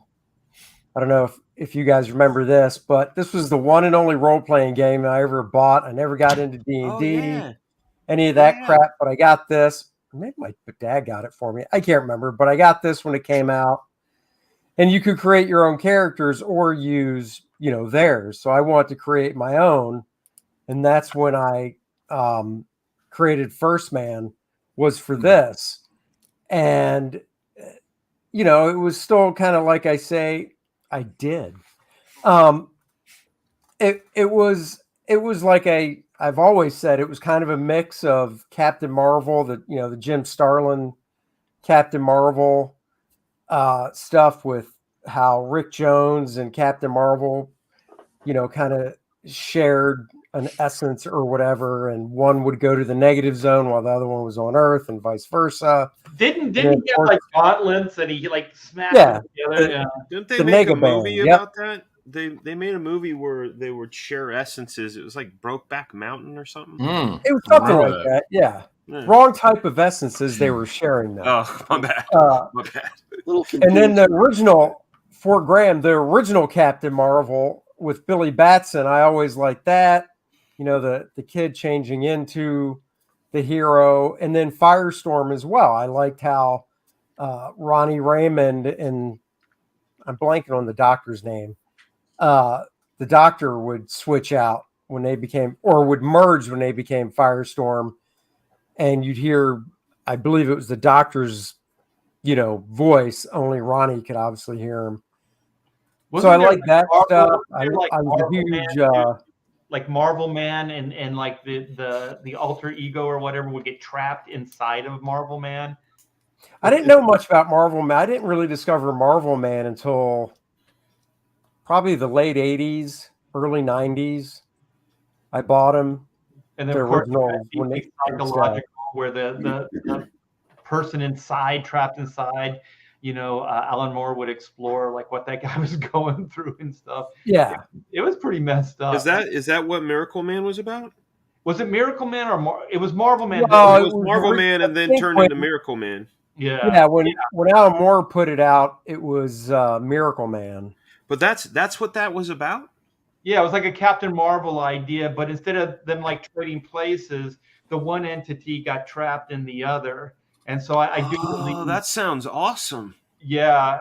So Alan Moore's a weird dude. I like the way his brain works, Yeah. It was trippy stuff.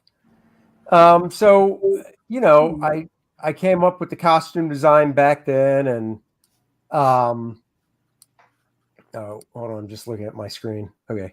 I came up with the costume design. It wasn't exactly as it looked. Oh, there it is. Well, this I did for in 1998 when I was writing the Drawing Dynamic Comics book as a model sheet when his name was still Apollo and stuff. And this I based, I kind of based it on an Alex Toth, the way he did model sheets, because I just love that stuff. Andy, that's your face, right? Yeah, it is. Okay. John. It's the face of John's dreams. He knows. No, I'm looking at the book and I'm like, why is Andy looking at me? Well, on that first page, that's just a throwback to Joe Kubert introducing stories and stuff. So I always dug that stuff. But so I always wanted to draw superheroes. Those were the books I bought mostly when I was a kid. That's what got me into comics. That's what I wanted to draw most. There it is. There I am. Hello. Welcome to my story. Here's a story of a man named So yeah, I wanted to draw superheroes. I wanted to have a female companion in the book as well. And then, the bad guy I want to make really, Monarch really huge and over the top, kind of like the Hulk. That chin is glorious.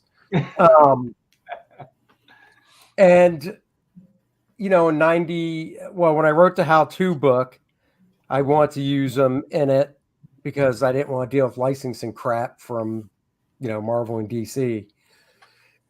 And when I finally got the opportunity to do it, to do my own thing, even though there's lots of superhero stuff out there, I was like, well, I don't care. I want to do a superhero book.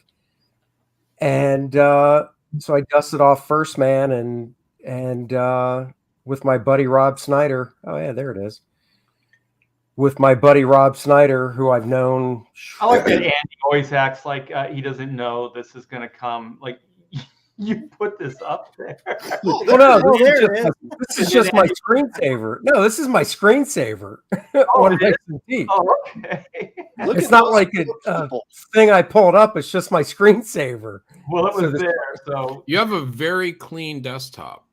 yeah, you do. Oh no! This is I have two screens.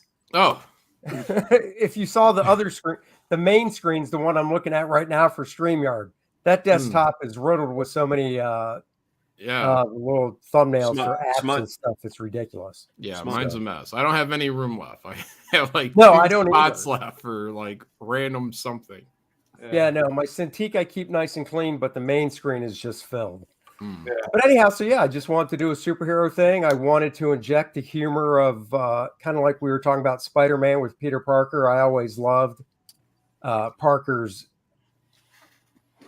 self-deprecation, his humor that he put in. I like the way the stories themselves had a little bit of that in it. And the college, well, it was high school for him. Luke Henry's in college in my book. And mix in with the Captain Marvel space cosmic stuff, as well as so that's what the first book was, and then the second book takes place back on Earth, and just kind of give that Silver Age feel to the story, because that's the type of stuff I grew up on, were those Silver Age books and Well, I Bronze have Age to ask. comics. Yeah, I have to ask one question. I know everybody here and in the chat is thinking this. So, where did these four people? What was the origin of them? People want to know. They belong to a group called the Fourth World Foundation, and For foundation. Fourth World Foundation. Look at those four people. And they were contracted by the government to create this. And this was before First Man, because at the time of First Man 2, he's only been on the scene for about a month. So he's still a very new character. And he definitely has that classic Marvel vibe. So before he was on the scene, these four people, this corporation, the Fourth World Foundation, these four people were tasked by the government to create this ultimate fighting being, this AI, so they wouldn't have to send men out to war and stuff. So, and yes, just buy the book. If you want to know more, just buy the book. So that's the basic gist of it. So they create this being, and now that they see First Man, they think this could be a great power source, and we might be able to use this person. And obviously they don't know anything about his secret identity. Nobody does, except for his mom and dad, because he still lives at home. So that's the basic gist of it. It's not super deep. Well, how long? It's a fun superhero story. That's what I want to do. Right. When did you come up with the idea? The initial idea again? Back when I was like, that game came out in 82 or 83. So it was like 82 or 83 is when I originally designed him. I wasn't even born yet. And I designed Penumbra. This might be the oldest IP here, because I thought like Dan and I like 93, 94. No, his This is the First Man. This is the first Yeah. one. see, look, First hold Man on. CG. It's right there. That little guy right there is what That's he originally looked like. That's not Puck in North Star's outfit. Hey, buddy. I was 12. Damn. Glad I didn't meet you at a con when I was 12. Yeah. So the thing is, obviously the costumes changed since then, but I wanted to incorporate that original design in the story. So if you got volume 1, you'll see that that's his original. Apollo and First Man are two different characters, and that's not how it was originally. So First Man is what Luke Henry becomes on Earth. Apollo is a totally different character. I don't want to give away the story from the first book, but I was able to use that design for Apollo in volume 1, the way it looks then, except he's not, a midget. Yeah. Well, we have to actually figure this out. Okay, is it dwarf, midget, or little person? Like, what's the proper terminology? Midget. I go with what it was called when I was growing up. When I was you were growing up, midget was acceptable, so I still go with midget. midget. Okay. But midget and dwarf are two different things. Okay. What's Yeah, the height Anna's a dwarf. distinction? Yeah. Yeah, So what is a midget is somebody who is relatively proportional but small. A dwarf is somebody that has usually a normal sized head, but their limbs and body are stunted. Okay. Oh, so Anna's a midget. Yeah, she's. So a- Michael Yeah, J. like- Fox is a I mean, midget. honestly, when I was growing They up, all you watched fall under- midget wrestling, and that's what Hmm. they look like. So I guess it should have Yeah. been called dwarf wrestling. Well, yeah, but they all fall under what they consider now as little people. I watched. I don't think they Little like People, that. Big I don't World, think they know. like being called little. I'd I know, like to that's actually weird, ask him, do you really want to be called a little person? You're a little people. That's belittling. Exactly. Belittling. Yeah, yeah. And it's a kid's toy. Yeah, like you got to keep pointing out that I'm short in your language and your hate speech. Your hate speech. I say little midget. person, you. That's awesome.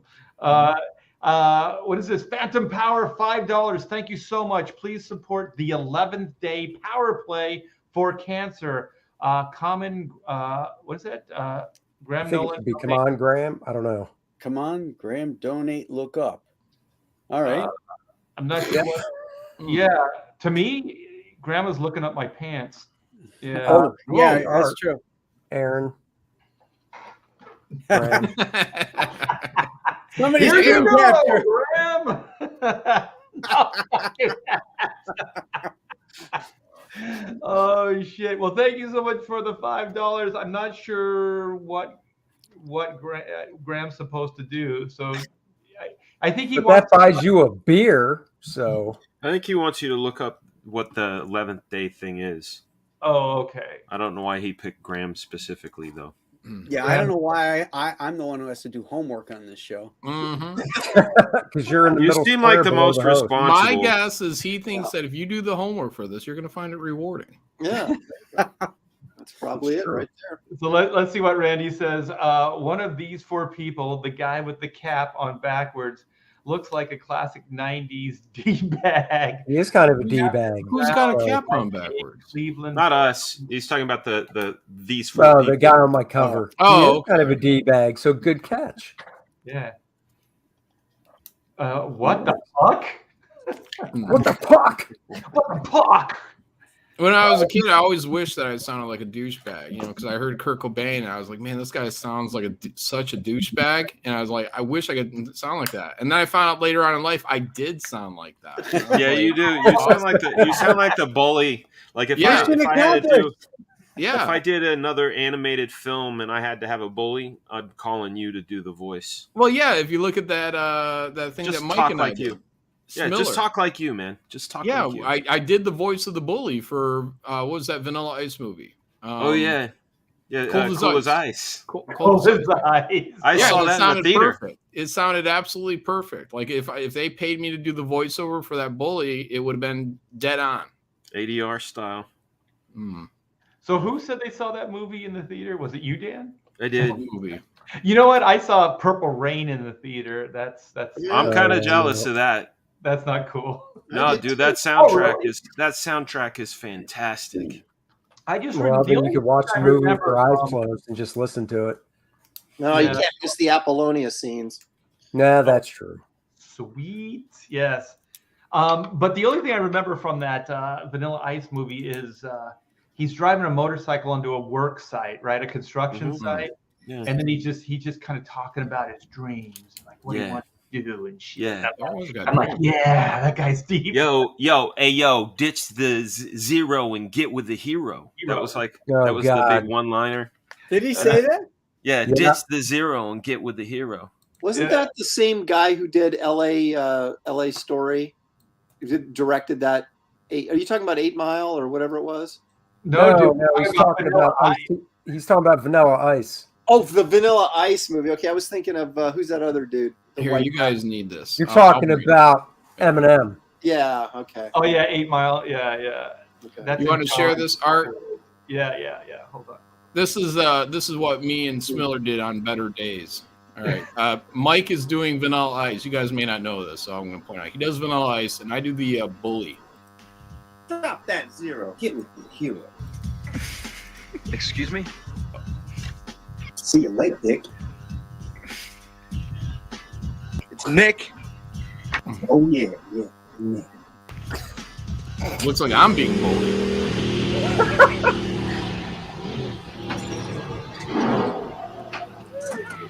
Yeah, crappy motorcycle. Now look, this is perfect douchebag voiceover.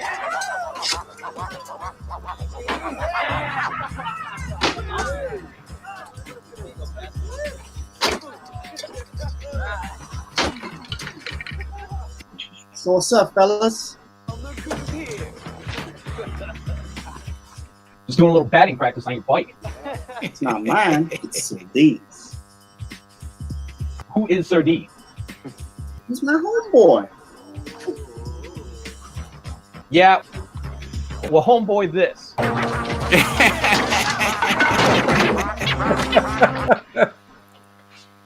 Hey, yo, what's up, man? Can I help you? Oh, that's me too, is the lady. Yeah. We don't have a cat. Tat, your daughter. You want to see her? So, where are you from? Around. Oh my Yeah. god. Yep. Yep. I don't know how to say this to you. No, this is not without my daughter. We're not going back. We're staying here. What do you mean? How long? I want to get a job here in the hospital. What? I want us to Sally Field was in that movie? live in Iran. Yeah. Lifetime. No. Nothing for me in America. Mike No. is my wife. What? Yeah. You crazy? We're Americans. Your daughter's an American. Moody, honey, you're upset about your job. I understand that. We're going to go back today and we're going to fix it. I want Matab to grow up here. No! I think she should become No. a Muslim. The girl's No. like, why does mom sound like a boy? You lied to me. You lied to me. You held the Quran and you swore to me that nothing was going to happen. You're planning this all the time. You lied to me. That little girl, a young Natalie Wood. Oh man. What? Nothing. What's so funny? You know, they think we make love all the time. Who? The family. Why? Well, because here, after they make love, they have to take a shower because, they can't pray unless they do, It's considered unclean. And we're taking 2-3 showers a day. Oh, God. What do they think? We're two rabbits or something? I'm going to take another shower my whole time here. You knew that the whole time. They didn't know you were such a swinger. You knew that all along. They were all giggling every time we took a shower. Oh, let's get to the Brokeback Mountain. Oh no! What? This is me. I don't know, or when you're in town and someone looks at you suspicious, like he knows. And then you go out on the pavement and everyone's looking at you like they all know too.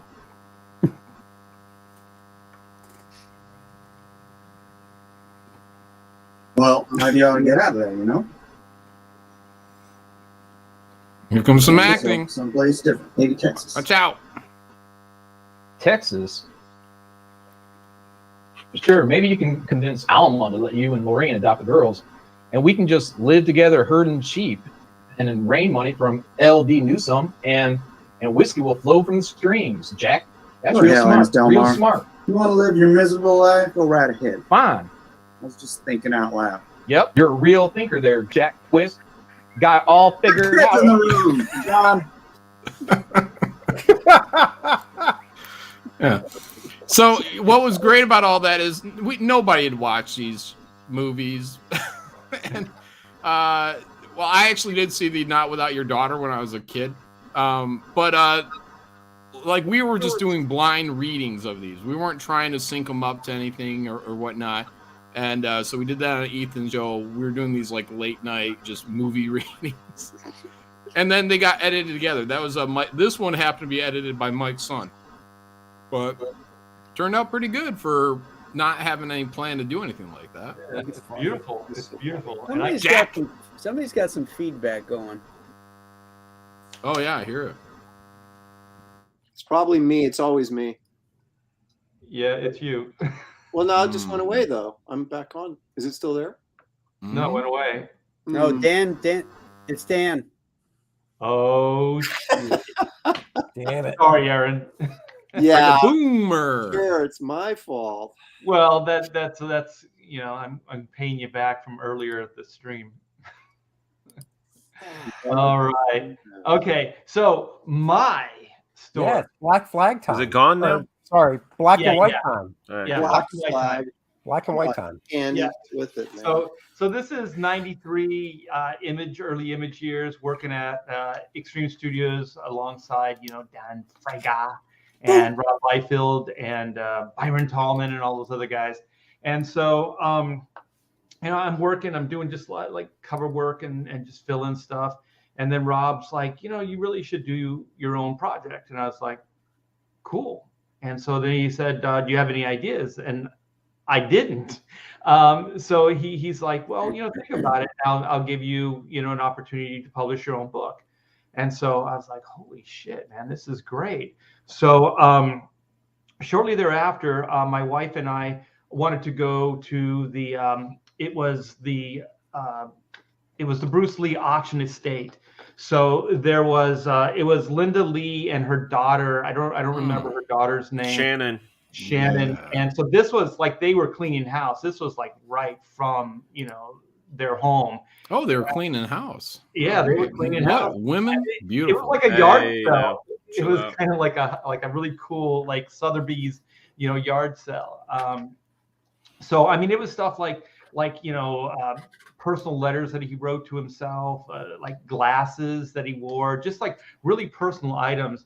But I had the catalog. And so why I wanted to go is I was a big Green Hornet Kato fan from like 66, 67. And so I was probably around 5 or so. So I was the perfect age for that kind of, cool action adventure.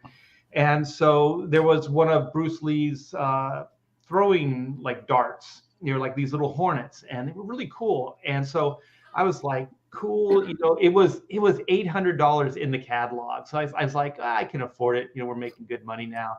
And so my wife and I drove to LA to the auction. And so we're listening to all this cool stuff. They had the cat suit, they had Bruce Lee's cat suit. I think that got the most money, that and the personal letter to himself. It was kind of like one of those success letters where you write, I will be a millionaire in 2 years. And for that, I will do the best performances, on screen ever, best fight scenes, whatever. And so it was one of those type of things. And so, we're sitting this out. It's really cool. And then all of a sudden the throwing dart shows up and I'm like, yes, this is why I'm here. This is going to be so cool, right? I'm looking at the image. I'm like, yes, this is going to be mine. And so just before I could put up the paddle, because it was going, it was like, here we go. This is this lot number or whatever. Before I could even put the paddle up, it went like from 8 to 9 to like 1,000. I mean, it went so fast, like the numbers. So I turned to my wife at some point. I go, well, it looks like I'm not going to be able to get this thing. And she goes, if you want it, she goes, bid.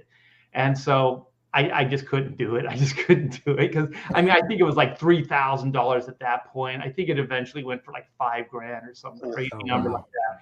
But on the way home, it was a long drive. So we're in traffic. And so I'm telling, Pamela, hey, Rob gave me this opportunity to do a create your own book at Extreme.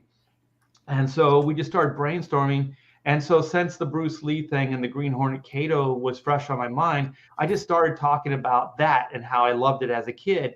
And so then we just came up with this kid. He was 40. I was 40. How dare you, John? Yeah, I was 40 and Pamela was like in her 30s. Wait a minute, I might have been 40. No. But okay, so yeah, so then we're thinking like, well, China. We like spies, like we like the whole like 007 stuff and all that as well. Batman with all the gizmos and like the Green Hornet had like these cool gizmos too. So we were kind of set on like, okay, one was going to be kind of like the Green Hornet. He was going to be this gizmo guy. He had all these like fighting tools and utility belt and all that kind of Batman stuff. And then the other one was going to be kind of like a martial artist.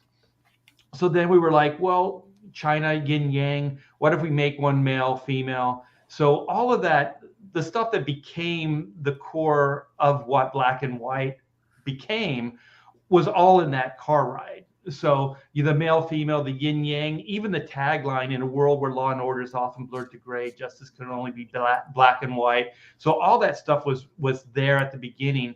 And so it was just a matter of trying to hone it and to try to figure out like how we could tell a story, based on these pieces and, that type of stuff. So, yeah. So, I get back to Extreme and like the next day and I tell Rob, I got an idea for you, Rob. And he's like, okay, what is it? And I said, okay, it's black and white. And then I kind of gave him the nutshell, pitch. And he's like, black and white, like the Jackson song. I love it. Let's do it. That's all he said. Yeah. He goes like the Jackson song. Yeah, let's do it. And so we did this ash can. This was through Dynamite and through Great Eastern Convention. So this was like a little preview. These were the days when you did these, like preview ash cans. And then Rob gave me backup stories. Like I got 2 pages to do backup stories in all of the Extreme titles. And so that was pretty much the initial idea and how it kind of developed to that point. And then, it was kind of like what Dan was saying, we wanted to see how good it would do. There was good response. So then we just went ahead with like a mini series. And Rob was saying like, just do it as an ongoing. But I was like, nah, let's just do it as a mini and see how it goes. Because like that's a lot of commitment, ongoing. So I thought, we'll do a self-contained, mini series with 3 issues. And so that's where these came from. So that's issue 3. Here's issue 1.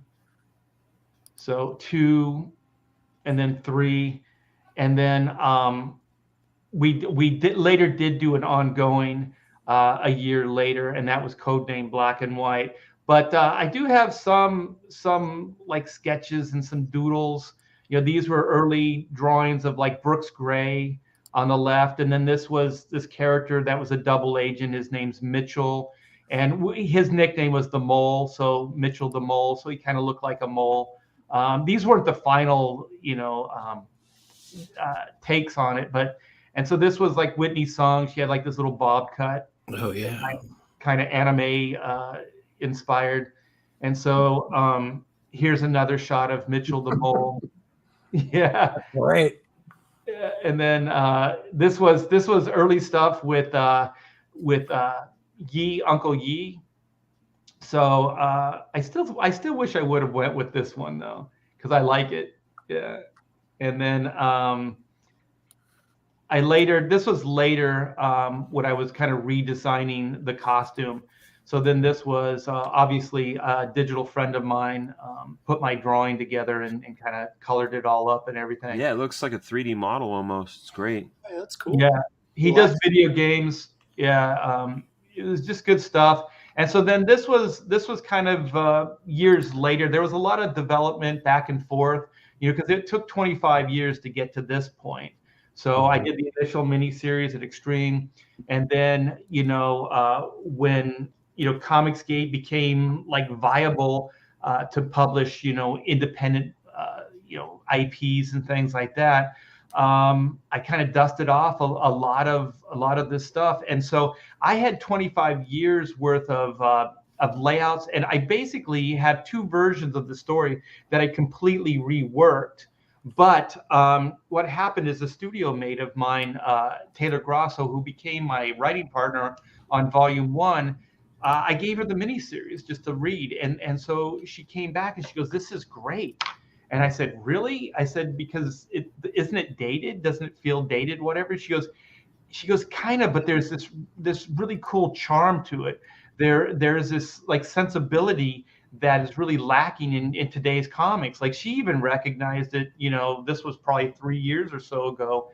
And so she said, "I would put it back out." So then there was some stuff that I had a problem with that I wanted to kind of rework, some things I wanted to expand upon. But basically, the new series that we're doing now, Volume 1, Volume 2, is all based on those original 3 issues from '94. Even though Volume 2, Man versus Machine, takes a major departure, but it's still really loosely based on that issue 3 kind of idea. And then, the villain is way more fleshed out. The world is more fleshed out, and kind of like what Dan wanted to do with Black Flag. I thought the same thing. Is like, I love robots. I love like high tech. I love like future tense stories. So then the new idea was, instead of kind of like this contemporary story, this is a future type story, maybe 30 years in the future, where robots are kind of a mainstay in our world. And so it's basically, I turned Reed Blackett, who was, even in the early stuff, a retired MI10 agent. I decided that he would be the same, but MI10 would be like an anti-robotics division. So basically, he's Bond, but he's a robot fighter. And so then, the adventure begins with his retirement, trying to get, some semblance of a real normal life. And then he meets Whitney Sung, and then she's kind of a damsel in distress, but not really. So he figures, like, when her past comes back to haunt her, that he can help her out, so that she doesn't kind of have the same skeletons in her closet that he has, because he, as a spy, he did a lot of things that he's not really that proud of, and has seen and done a lot of stuff. So he was kind of trying to spare her of that. But then you realize in the story that she doesn't really give a shit, and she just wants vengeance at all costs. So, and that's kind of where issue 1 ends, and then issue 2 will begin from there, where we'll see if the team can actually stay together. But yeah, so it really all started from 1966, 67, with the Green Hornet, and sometimes those childhood things just never leave you, and they just turn into these great IPs. And so that's pretty much my behind the scenes, with Black and White. Yeah, I think the real takeaway is, the importance of having these fleshed out characters. And I just want to point out, if anyone needs a fleshed out character, I have D-Man, and he's available for any of your guys' books. Very fleshed. He is copyright John Malin, but you guys look. I mean, he's all flesh. I was gonna say he's very fleshy. Yeah. So John, guys, how tall is D-Man? About 7 inches, I think. So he's a healthy 7 inches. Hey guys, I gotta bounce. Of course you do. I do. Well, John, thank you for being here. You're the youngest one here, Dan. No, I don't have to bounce for that. I have another show I'm supposed to be on. So I'm sorry. You've done it before, Andy. You mother. I know. I'll see you tomorrow night anyhow. You will. Art, thank you so much for hosting a wonderful show. I loved hearing all the stories. Chat, thank you so much. I'll see you guys soon. Hail the bros, hail Comicsgate. Peace. Break a leg. So I was thinking we could end this with actually our campaign. So Aaron, do you have your Wraith of God campaign that you'd like to show off? Like, or we could go have it up. Yeah. No, spotlight's on you, brother. Okay. Well, let me grab it real quick. I didn't know you were going to do this. I mean, geez. We do it every show. No, but you usually just say, "Hey, the link is in the description." And working with amateurs here, John and I. Look who's talking. I don't know, Art. People were saying in the chat earlier that the links don't work that you posted. So how dare? Oh my gosh! I Do we haven't have tested anybody them, that's but that's wrenched? what they're saying. So All right, here it comes. Here it comes. They might get fixed. I don't know. I might have some time. All So right, Aaron, there it is. There it is. Okay, here we go. This is Wraith of God. Yeah, hey, look at that. We're up to almost $111,000. Thank you all About so time. What took much for your long? support. It's awesome. I'll go ahead and that's cover A. The Marvel Retro 70s, that's cover B. Look at that Of knee. course, cover C with Esther, the Wraith's partner. I like that Aaron doesn't really like to share his covers, so he decided he would do all three of them himself. Well, you know what I realized was, which I'm sure you guys probably realized too, is that getting a guest artist to do your cover doesn't necessarily mean it's going to sell anymore, and you got to pay them. So it's kind of like, if I just do them all myself, then I don't have to pay anybody. that's true. And I mean, it's okay when your campaign hits 110, but you don't know what it's going to hit, when you're starting, and it's like, boy, if I have to pay, somebody, $1,000 or something to do a cover and I only sell like, 500 copies, I'm going to be in trouble. I wonder if Aaron's going to start a new trend of just like the same person doing all the covers. Well, the thing is, if you'll notice, I did them differently enough. So it wasn't just like 3 Wraith covers that were very similar that I did all of them, right? So it wasn't as important that I had a different artist because the concept in each one of them was so different. So anyway, here's some nice colors by Gabe, LTAbe, who I think was on Newsmax this evening. He was. And He was on the Storytellers last night. Nice. He's all over the place, man. Mm-hmm. So he did some really nice work here. This is a real nice orange-blue complementary color scheme going here that kind of gives that sort of evening effect with the contrasting with the campfire and the dude on fire. So it's some really nice stuff. And so this is the first 5 pages. It's really sort of a prologue that sort of introduces the werewolf threat and kind of the whole story. But it's not like spoilers to get to see this much stuff because, like I said, it's more of a prologue that sort of sets the actual main story in motion.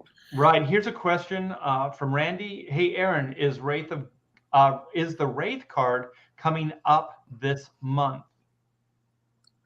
Oh, yeah. Well, okay. I was just going to get to that. This is the Esther card, which everybody gets that back the campaign, right?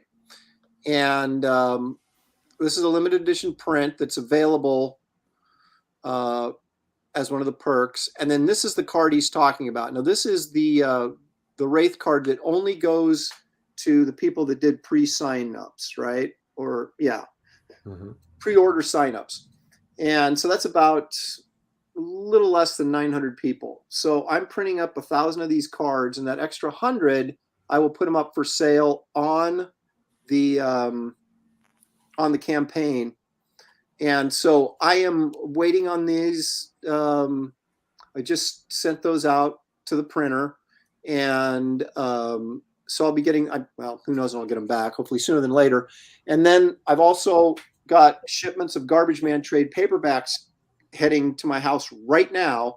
And I was supposed to get an extra box with it, but until they actually show up at my house and they're undamaged and all that kind of stuff, I won't announce it for certain, but I will, if everything shows up clean and undamaged, I'll have 35 extra Garbage Man trades to put up, and I will be putting those up too. And these will probably all go up, at least initially, on a secret tier that only people that are backed the project already will get the first opportunity to buy. And then if there's any left over after that, then I'll put it up just on an open tier for anybody to come in that hasn't maybe ordered yet.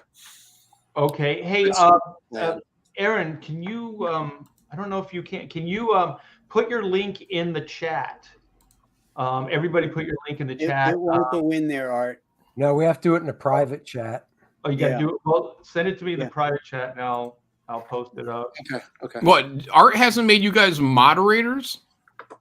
No, I don't even know how to do that. Well, you right click on their name and you make them mods. How dare you?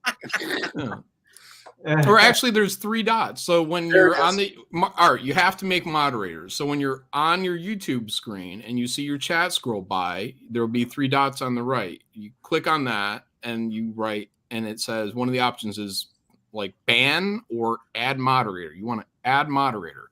Right, but you can't do it on the StreamYard link. You have to do it on a YouTube. On the actual YouTube channel, on the actual YouTube chat.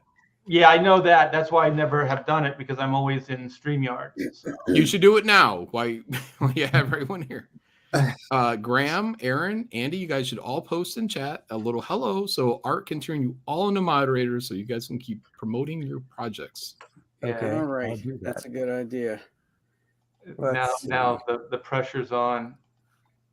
Yeah, Art's going to drop the ball. Everyone has to learn sometime. Me a moderator. Art's going to drop. There we go. And then what you want to do with Art is you want to take some of your regulars that are in your chat and you want to turn them into moderators so they can post links while you are having conversations with other people. See, I don't trust anybody. What? You got plenty of people in here to trust. Let me see who I trust in here. Maybe next show you could do that, Art. But all the links right now are in the private chat, so you can. Oh, he's been posting them. You can. I'm post doing that now. now. If you're paying attention. Yeah, I saw it. I saw it. Okay, jeez. I didn't see You're on it. What? Graham hasn't seen it? I don't see Alien Alamo anywhere. Well, that's going up right now. Oh, that's all you care about. He doesn't care about anybody else's. Just, hey, where's mine? Yeah. Don't you play that card? You're all the same. You were all thinking the same thing, right? Yeah. Hey, where's mine? Where's mine? I don't care about Graham. All Where's fun mine? and games till somebody gets left out. Yeah. Well, I'm going to put mine up twice. There you go. Well, It's your channel. All right. So who's next? Andy. Well, hello. Where's your campaign? It's there. Where? Oh, I there it is. There it is. I haven't even been drinking tonight. This is horrible. There it is. First Man 2. I think Dan You can got get it out now. time. Unlike Aaron, I only have 2 covers. I have mine. I like to do the story cover. And then I always call preview art before I get to the next cover. So some of the pages from inside the book, all colored up and stuff. I can't show as many as I used to because of spoiler stuff, like Aaron was saying. Now I think we're all running into that. Mm-hmm. Yep. But I can show some. And then Bart's variant cover. I always call him Bart, get him to do a nice cool shot, pinup shot, no story relation. And of course, I love doing the parody ad. I love those Hostess ads growing up. So I always do my parody ad in the throwback style and everything. It's a half-baked idea. It is a half-baked idea. So there's the old parody ad. And then in regards to tears. Andy really reeled that chin in, didn't he? I did. Well, that was drawn, the original one on that model sheet was back from 1998. So wow, I wasn't even born yet. And the character got taller. Yeah. Well, in the day, John, well, that's back from Andy was known as the Chin. Yeah. It was Andy the Chin Smith. That's right. So the featured tier, you can get all 3, volume 1, 2, and the program book. The program book is 40 pages of behind the scenes kind of making of the graphic novel, sketches, layouts, things like that. Stole the idea of buying a beer from Graham, so you can buy me a beer. Snazzy t-shirt was added to the campaign.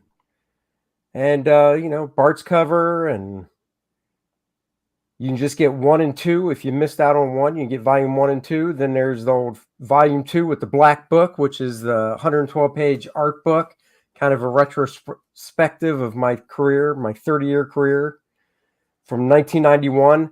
John was not born yet, by the way. Yeah, I'm 91. And there you have it. If you want a head sketch, there's still some of those left and everything. So First Man Volume 2. Check it out now. And I did get 2 new backers.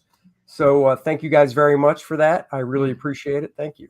Oh, you got Mortal. Right. Look, Art, in your chat right now, you have Mortal V. He's a highly trusted mod. Moderate that man. How do I do that? You go to the 3 dots on the YouTube chat, Okay. right next to Mortal V's name. Click on those 3 dots, and then So where it says put him in a timeout, click on that. No, don't No. do that. Hit add moderator. There's no add moderator here. It just Are you says doing it on YouTube or Are streaming? you on YouTube? You have to do it on YouTube. Art is the only one who doesn't have the option, apparently. Okay. And I'm going to answer a question from Danky Frankie. He said if he wants to upgrade, how do you do it? Yeah, if you want to upgrade a tier, you have to refund your original tier, and then you'll get your refund, and then just go back to upgrade tier. You know, that's the one thing that kind of bugs me about Indiegogo. You should be able to add on to your order like a month later if you wanted to. They should have some option so you can do that. And they don't. Sons of bitches. It's true. You watch your mouth. Where's Danky Frankie? I'm actually, I'm going to do this. Where are you, Danky Frankie? There you are. Okay, so then I go to the 3 dots. Boom, baby. Oh, shit, yeah. Add as moderator. There you go. And you should do that for Graham and Aaron and Andy as soon as they post in the chat. And yeah, Andy. I did post. You ignored my post. I'll post again right now. Yeah, do it real quick, guys, because he just figured it out. Scrolling through. Add me. Here I am. Get on it. Here we go. Just did it. In here. Okay. There it is. I don't see anything. Oh, there's Andy. Oh man, you can teach an old dog new tricks. Okay, Andy's in. I'm not gonna moderate me. Is TV good? Can we moderate TV? Is he a good guy? Wait, I'm ahead of him. I don't know TV. He's luring me in. Watch out. Well, the main thing you want to do though, Art, before you start moderating the world is you kind of lay it out to the chat what your expectations are as because some moderators they want to ban people, they want to put everybody in timeout, and those are no bueno. So outside of things that can actually damage your channel, those are the things that you want moderators for. People that go in there and they're habitual spammers, like you don't want that stuff going on. So you would want those people put potentially in timeout, and if they don't stop, then that might warrant a ban. But otherwise, you want, for the most part, free reign in the chat. That's the only way of really having a healthy channel is having for the most that you can do is free reign in the chat. Well, so don't ban people. Try not to time out people unless they really, really, really, really need it. Yeah, I have a strong feeling that Aaron's going to use this against me. I'm like as technological savvy as you are. By the time I figure it out, the crisis would be over. Yeah. Well, you want to have moderators because while you guys are hosting your channels, spam bots like adult websites pop in and they'll start spamming your chat. So if you aren't paying attention, you'll have moderators in there, and they'll know right away that's an acceptable ban, and that'll clean your channel up real quick. If somebody comes in there and starts saying things or doing things that are completely inappropriate, your moderators should know when the right time to use that power is. But that's also why you don't want to just moderate everybody, because some people they just want to put including their friends, in timeout because they think it's funny, but eventually it wears thin really quick. Well, just case in point, I had somebody that was just throwing up letters, and then after a while, they were spelling like really horrible things. Yes, that would be something where you would say that's not acceptable, and you could put I would say timeout on that first, and then if that happens again, they got to go. You know what I mean? Right. So just every now and then, you just kind of reiterate what the rules are when you go on when you start modding a bunch of people, because everybody at different channels have different rules. So like, when I was a mod on Mike's channel, I tried to just go by what Mike's rules were. But for everybody else, it was more or less like Ethan, whatever, it's largely free reign. Just let people talk and say what they want. Some of it might be a little off color, but in good humor. It's not meant to be hurtful or harmful to you or the person or the channel. But when it is, and it is, a significant offense, that's when you have to start timing people out or banning them. So. Yeah, at that moment when people were, whoever was putting up the letters, look, somebody's already doing checkpoint. Yeah, see, I'm giving people ideas. Yeah, I wish I had a moderator at that point. I just had to pull it down. Like just had to close down the stream because it was getting out of control. So No, see, banning takes care of that. Your moderators will take care of that. That's why you want to get a couple good mods that are in here every time that you're streaming, regulars that will regularly be there to, if anything gets out of control, they can take care of it for you. You don't have to worry about it. exactly. Soon, exactly. by the time you find out it moderate us yet, happened, it's Art? already taken care of. That's why you have mods. What's that? Are we moderated yet? Yeah, I'm on. I am, yeah, because I just Yeah. popped my link as a test. So thank you, Art. All right, let's see. Yeah, put your link in there, Graham. So Randy Howe, thank you so much for the super chat. $5. Art, can I get a Chrono Mechanics wrench? Could nip this whole thing in the bud. Sure, I guess. Is anybody keeping track of what these letters are spelling? I-T-I-S. Wait, somebody's doing letters again? Yeah. See, How come I don't everybody's have a a wrench next to copycat. my name? Everybody's a copycat. All right. Well, we got Graham next. Okay. So You can. get a sales pitch out of you. All right. Yeah, you can throw my campaign up. There we go. Okay, gang. We're closing in on 123,000. Damn. 40 backers. This book is completed. The artwork is done for it. 35 pages have been colored. It's been Nice. scripted. It's waiting to be lettered right now. So we're moving along on it. So let me just show you some of the perks you can get here. I mentioned in our show earlier that the Chenu was the first one, and it's connected with Alien Alamo and the next book. And if you didn't back the Chenu, here's an opportunity to get the two of them together right now. Each time a campaign closes, the cost of those books go up. So like the Chenu will be even more expensive next time because there's less of them available and, more collector's items. So if you want to get all of these things, you want to get in early on that stuff.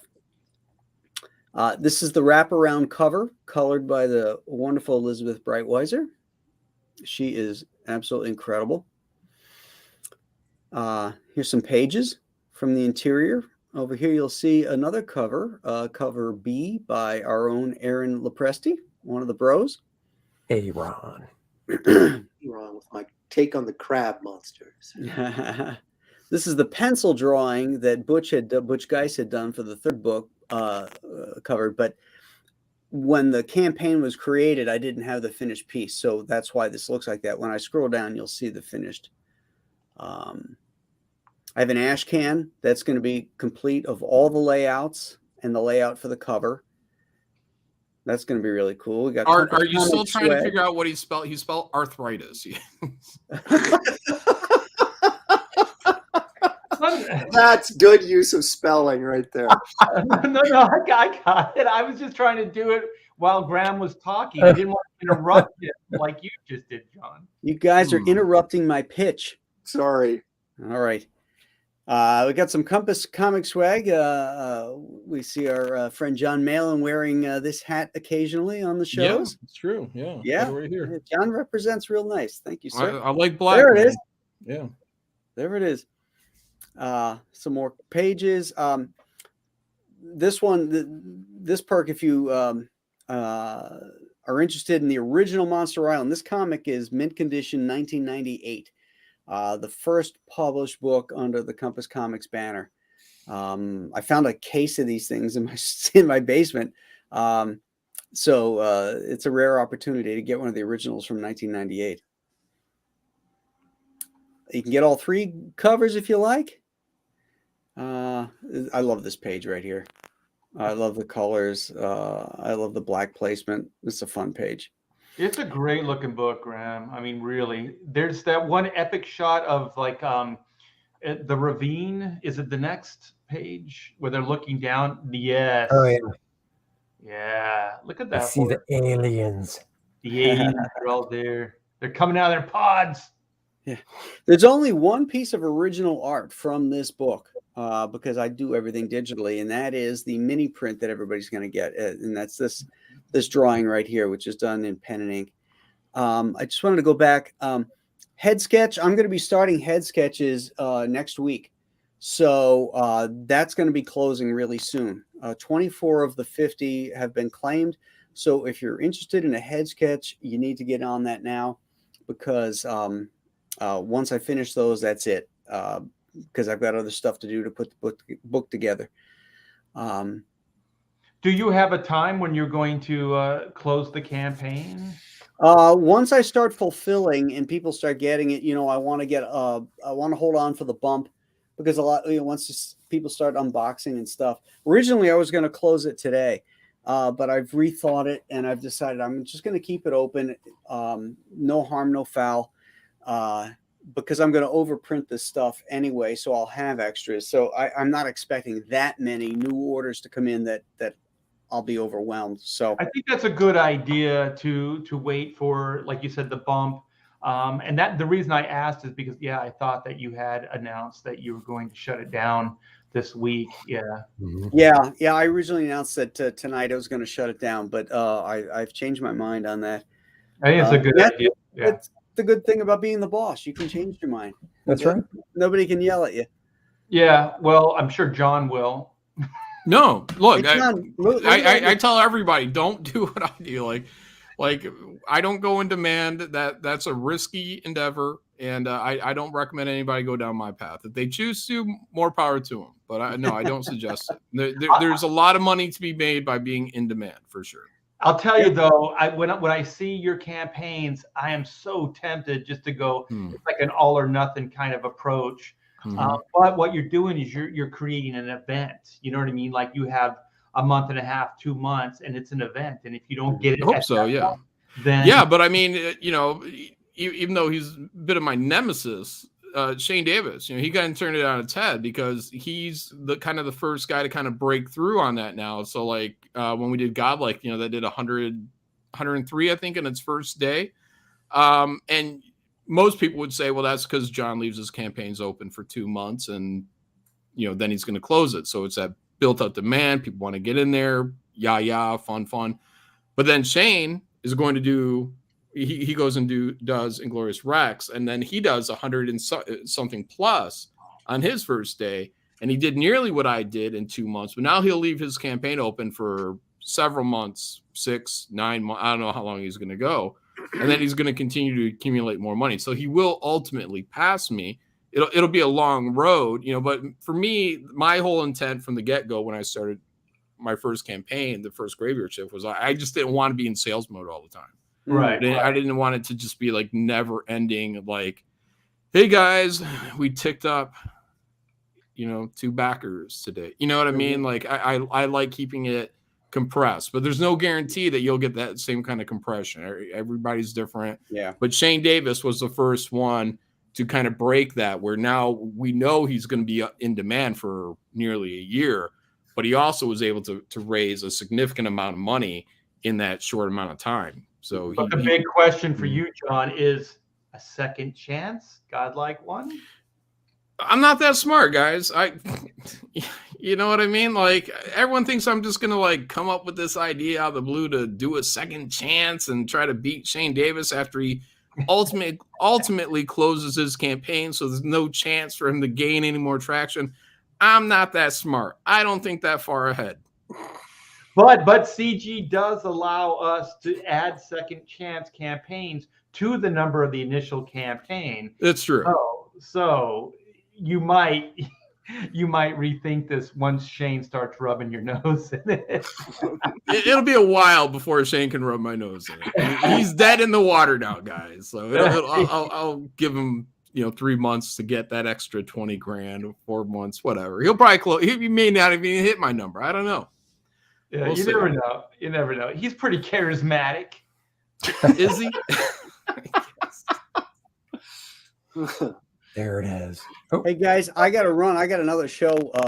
I'm actually Look at all late these for guys it, with all these other shows, man. Where are you going off because to? I'm in continual sales mode, John. That's true. Yeah. Well, it was good having you, Graham. Go Hey. break a leg, and thanks for hanging. Hey, thanks thanks bros. Thank ya. you, Comicsgate in the chat, and we'll see you guys soon. And Bye. I Have think a good one, what I Graham. want to say as a parting shot is Back Black and White, Volume 2, Man versus Machine, now. That's right. Well said, sir. Thanks, Graham. I See you appreciate guys. Bye. it. Take care, Graham. Yeah, so this is Black and White, Volume 2, Man versus Machine. In a world where law and order is often blurred to gray, justice can only be dun dun dun, black and white. So we are at 89,541. We are stone's throw away from the 90K stretch goal, and that will be a die cut sticker of Black and White and a drum solo. Yes, indeed, I will do a drum solo live on YouTube for you guys. So you're warned. Get your earplugs ready, and I'm gonna rock your socks off.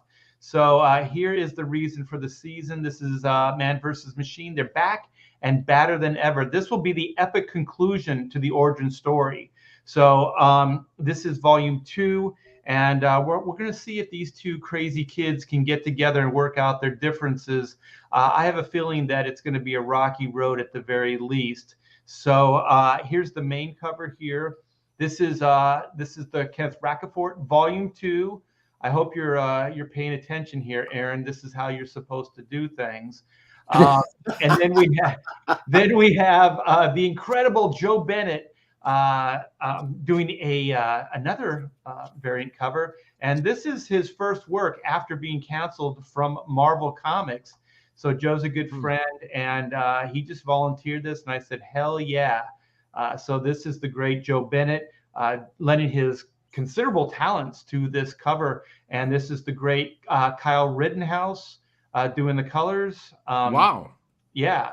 Busy guy. Yeah, he is the guy. Mm-hmm. That whole trial thing, I think he's going to beat it. He's going Mm-hmm. Yeah, and this is actually Kyle Ritter, brilliant colorist, working mainly on Cyberfrog with Ethan Van Sciver. So this is CG born right here. So this is Black and White high octane. The only reason this book even exists is because of Pedro Ang. Was hanging out in the chat on one of my live streams. He asked if he could send some drawings along, and he did some animated versions of the Black and White characters. And then he did a little animatic of Reed kind of running and pulling his guns. And I was like, yes. And so I contacted Von Klaus with an idea. Von put it together. And before we know it, we have this high octane animated adventure. This is a 22-page story. And we're playing with price breaks right here. So this one is $15, and it's going to have upgraded paper stock, just a smaller page count. It's not going to be square bound like the main graphic novel, but it is going to be a pretty prestigious and good looking book. And then because of popular demand, you guys wanted access to Volume 1 to see how the whole saga started. And I am completely sold out of the original printing. So this is second printing of Volume 1 with a new cover on it. And this is My Pencils and Inks with Kyle Rittenhouse doing the coloring. Yeah, so Kyle is a pretty talented mofo. Yeah, he is. And so someone in chat said he hits every shot he makes, man. Oh yeah, hell yeah. Yeah. And so so we have the Great Capullo variants. The one on the left is completely sold out. The one on the right, the Virgin variant, is we still have some, but they're very limited, and they're only available in the Jam tier. And all these books that I've already covered, with the exception of the Capullo, is available as an add-on as well. So you can customize your tier orders. And so this is the only original artwork at this point that we have available. I should say black and white artwork. So these are layouts. So these are the story layouts, and these are on like 8.5 by 11, like half the sheet. And all 64 pages are available, you guys, and you can get this as its own tier or as an add-on. And we only have the original head sketches as add-ons, so the tier has been sold out. So if you want me to draw for you, you can get that as an add-on. And somebody asked me if I would do CG characters. Hell yeah, I'll do CG characters. So if you want godlike, I'll draw you up a godlike. If you want a cyberfrog, I'll draw you up a cyberfrog.